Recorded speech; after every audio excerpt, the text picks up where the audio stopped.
You ever have one of those mornings where you're sipping your coffee, thinking it's going to be quiet and boring, and then, bam, you get slapped with a piece of news so absurd that your brain refuses to process it at first? That was me, standing on my porch, gazing at my backyard, feeling proud of the little retaining wall I had painstakingly built over the last couple of years. Solid stone, neatly stacked, holding the soil, framing my garden, looking exactly how I wanted it. And then I open my mailbox and find a letter from the HOA. My eyes skim the first few lines, and it hits me. They're demanding I tear it down. My retaining wall, my hard work, my aesthetic pride, and they're telling me it has to come down because it does not comply with HOA guidelines.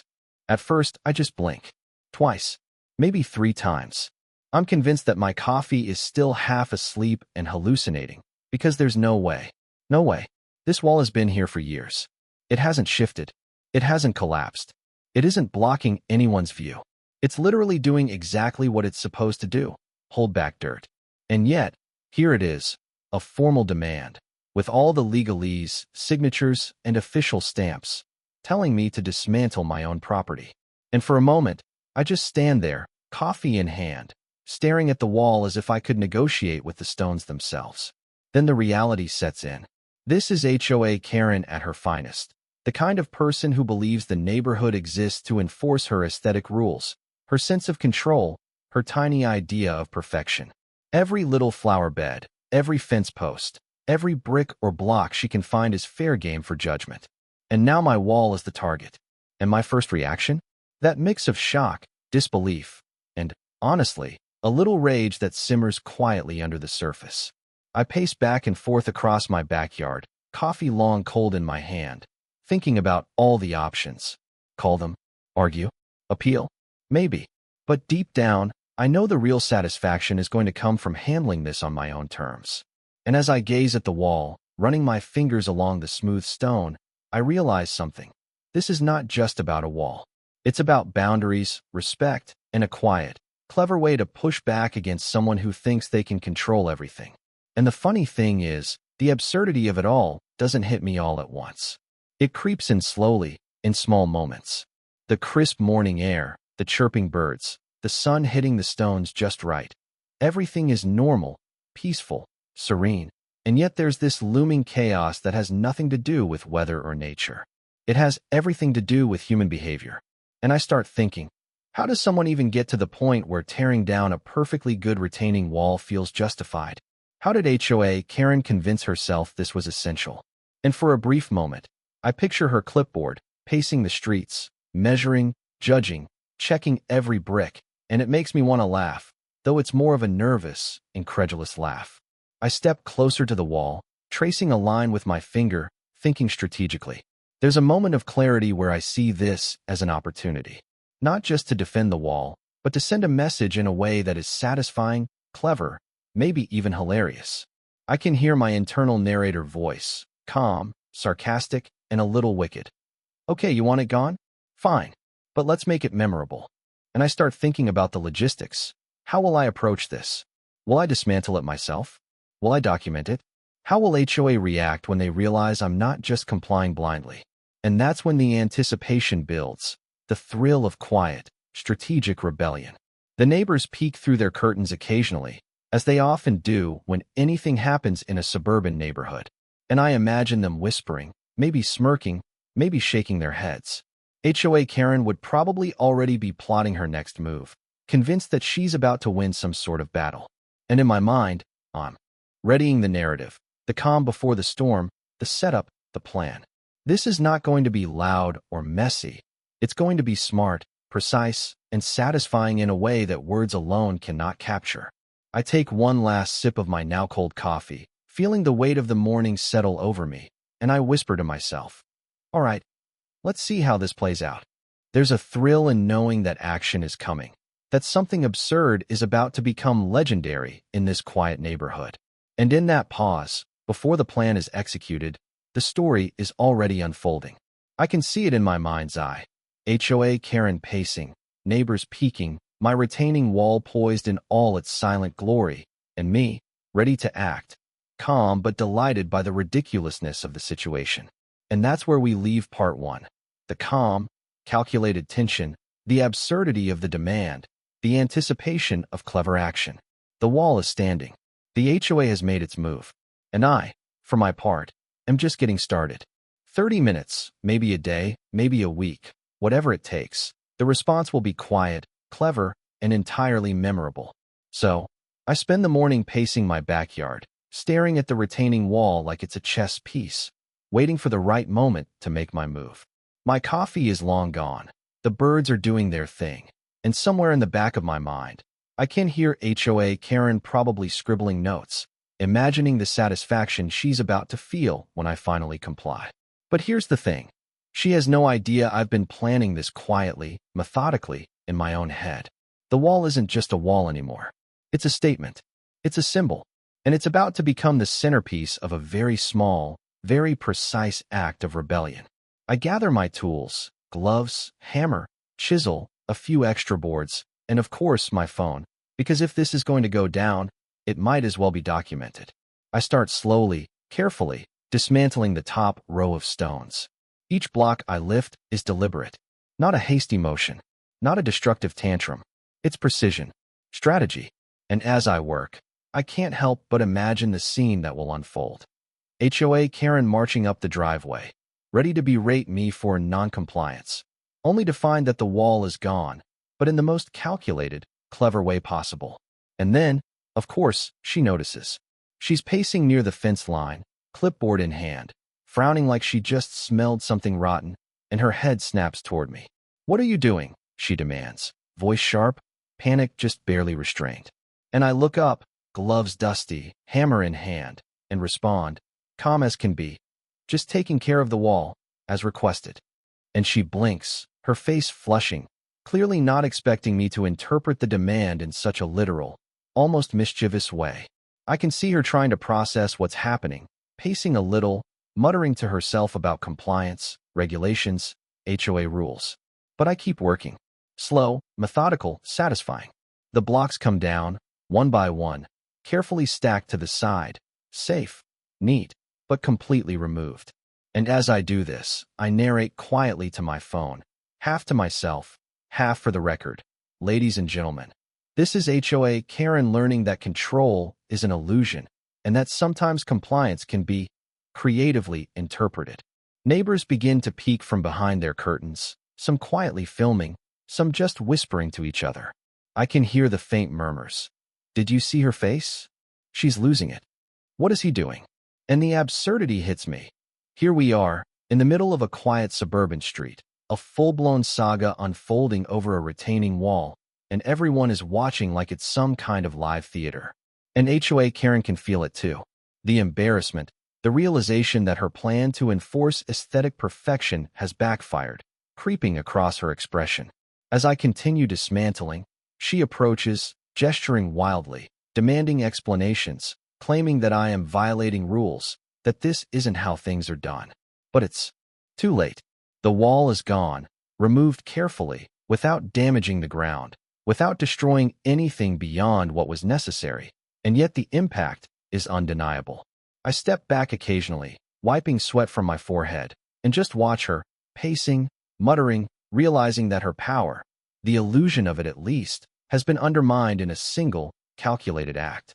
At one point, she shakes her clipboard at me, exclaiming, "This is unacceptable. You can't just do whatever you want."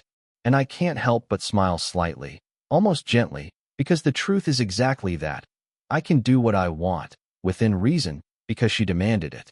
I'm literally following her order, but in the way that shifts all the control back to me. And the satisfaction? It's subtle but electric, that feeling that justice, small but perfectly executed, has been served. Neighbors are starting to comment now, from windows and porches. Some nod, some laugh quietly, and I catch snippets of whispered commentary. "He's brilliant." Finally, someone stood up to her. "Look at that wall gone." And I realize this isn't just about the wall anymore. This is about ego, boundaries, and the way a clever, quiet response can shift dynamics in an entire neighborhood. And HOA Karen notices it too. The attention, the realization that she isn't as untouchable as she thought, the subtle humiliation, all of it. I finish the topmost layer and step back, surveying the work. The wall has been dismantled according to my plan. Neat, precise, completely functional removed, with everything carefully stacked and organized, ready for whatever comes next. And the panic in HOA Karen's eyes is palpable. She tries one last desperate tactic, gesturing, yelling, threatening to call the HOA board, but I remain calm, arms crossed, surveying the results of my strategic obedience. And then comes the best part, the quiet, the suspense. She knows the wall is gone. She knows I've technically complied, yet she cannot contain the frustration. Every glance toward the neighbors, every sigh, every muttered complaint adds to the cinematic absurdity of it all. I narrate to my phone again, low voice, amused. And this, my friends, is the moment when overreach meets consequence, when ego discovers limits, and when a retaining wall becomes a legend. At this point, she finally retreats to her porch, muttering, pacing, clearly calculating her next move. She's flustered, embarrassed, humiliated, but still thinking, still planning. And I watch her, realizing that the beauty of this moment isn't just in the wall itself, it's in the transformation. Power dynamics have shifted. Respect has been asserted. Humor and cleverness have won quietly over bluster and control. The neighborhood slowly begins to settle. A few neighbors clap discreetly from their windows, some nod in approval, others just smile at the absurdity of it all. The wall, my wall, is gone, dismantled in a way that sends a clear message without being destructive, and HOA Karen, for the first time in years, is confronted with her own limits. And I can't help but feel a mixture of relief, pride, and just a little amusement at the perfectly absurd nature of it all. And while the wall itself is gone, the story is just beginning. The whispers, the laughter, the quiet storytelling among neighbors, the notes exchanged, the social proof that someone stood up cleverly, it's all part of the narrative. And I know that this story, this calculated act of rebellion, will be remembered, retold, and maybe exaggerated in the days and weeks to come. And I can't help but reflect. The wall is gone, but the lesson on boundaries, ego, and clever compliance will linger far longer. By the end of the morning, I step back, surveying the yard, the neatly stacked stones, the quiet street, and HOA Karen still muttering inside. And I feel this strange satisfaction, a calm, knowing smile. Because the act was simple, strategic, and harmless in execution, but profoundly effective in impact. It's the kind of story that reminds you why boundaries matter, why clever thinking beats bluster, and why sometimes the quietest, smartest actions leave the deepest mark. And that's where part 2 ends. The wall dismantled, HOA Karen flustered, neighbors quietly entertained, and the tension and drama perfectly peaked. The final act, part 3, will focus on the aftermath, the reflection, and the story's lingering impact, both personal and communal. By the time I step back and survey the backyard, the morning sunlight gleaming off the neatly stacked stones, there's a quiet sense of victory. Not loud, not gloating, just a calm acknowledgement that a point has been made. The wall, my wall, is gone, but the message is clear. Boundaries exist for a reason, and no amount of HOA authority can override common sense, cleverness, and a little patience. HOA Karen is still pacing on her porch, muttering to herself, eyes flicking toward the dismantled stones, trying to figure out how to reclaim her sense of control, and failing spectacularly. I take a deep breath, letting the moment sink in. The absurdity of the morning is staggering. A simple retaining wall, stone by stone, has become the centerpiece of an epic suburban saga. Neighbors peek from their windows, some quietly clapping, others whispering, some filming, because of course, in modern suburbia, everything interesting ends up on someone's phone. And the expressions on their faces are priceless. They understand the cleverness, the subtle satisfaction, the justice delivered without a word of confrontation. It's quiet, but it's powerful. HOA Karen tries to compose herself, picking up her clipboard, straightening her sun hat, and muttering something about rules, regulations, and next time. But the fire in her eyes has dimmed. The reality is sinking in. Her control isn't absolute. She can write letters, issue demands, call meetings, but clever action, subtle defiance executed with precision, cannot be undone. And I watch her finally sit down, a faint slump in her shoulders, staring at the dismantled wall like it's a puzzle she can't solve. It's oddly satisfying, but not cruelly so, just a poetic resolution to months, maybe years, of petty HOA tension. I wander among the neighbors now, nodding politely as they peek out, whispering encouragement, exchanging knowing glances. Some joke, he finally beat the HOA, or that wall will live in legend now.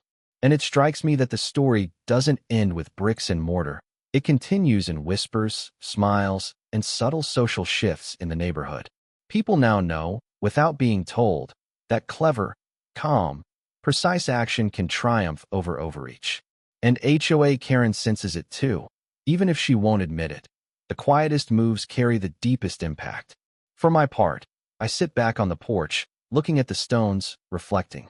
There's pride, yes, but also amusement. And a little humility, because no one gets to be entirely untouchable in life. The wall is gone, but the principles remain intact. Boundaries, respect, creativity, and a touch of patience can create change without escalating into chaos. I sip what remains of my coffee, feeling a strange calm wash over me, knowing that I've accomplished exactly what I set out to do. Not destruction, not humiliation, but clarity. And HOA Karen? She retreats inside, muttering, probably plotting, probably replaying the morning in her head over and over. But the dynamic has shifted forever. Where there was once authority and control, now there is respect, cautious observation, and, if I'm honest, a bit of fear of being outsmarted. That's the magic of a quiet, clever response. It doesn't just solve the immediate problem, it sets a precedent, one that everyone around can see. I look at my neighbors again, some smiling knowingly, some shaking their heads at the sheer audacity, some whispering advice to each other for future HOA interactions. And I realize something. This story isn't just about a wall. It's about the balance of power in a community, about asserting one's rights in a clever, nonviolent way, about standing up quietly but decisively to absurdity. And in that reflection, I feel a kind of satisfaction that's deeper than any fleeting triumph. But, as always, there's the lingering question of what's next. HOA Karen will undoubtedly regroup, send letters, possibly escalate in ways that are bureaucratic but harmless. Maybe the story continues, in meetings, in letters, in whispered gossip. And maybe next time, I'll have to be equally clever. But for now, the wall is gone, the point has been made, and the neighborhood has witnessed a small act of justice executed perfectly, quietly, and memorably. I step closer to the dismantled wall, touching a stone lightly, feeling its solidity, its weight, and I realize the story isn't just physical. The wall was a symbol, yes, but so is the act of standing up cleverly and decisively. And that's what people remember. The calm, deliberate choice, the subtle satisfaction, the human drama elevated into legend. Finally, I turn toward the camera, or maybe my phone, or maybe just the invisible audience who will hear this story someday. And I ask, what would you do if HOA demanded you tear down something you built with your own hands? Would you comply, fight, or find a clever solution? And I let that question hang, because there's no right answer, just reflection, debate, and the continuing tension of suburban life. And that's the beauty of it. The story isn't just mine. It belongs to anyone who's ever had to navigate authority, ego, and absurd rules. It's about strategy, humor, patience, and timing. The wall may be gone, but the lesson, the tale, the laughter, and the cautionary note all live on. And somewhere, HOA Karen is thinking, muttering, realizing perhaps too late that control is fleeting, cleverness is lasting, and quiet strategy is far more powerful than loud complaints or demands. So, here's the takeaway. Boundaries matter. Creativity matters. Patience matters. And sometimes, the smallest, quietest actions, done with precision and a sense of humor, carry the biggest weight. So, I ask you again, what would you have done in my shoes? Would you have torn it down without question, argued endlessly, or executed a clever, subtle act of justice? Drop your thoughts below, because this story isn't just about a retaining wall. It's about the way we navigate power, ego, and absurdity in real life. And, honestly, it's far from over, at least in the stories we'll keep telling.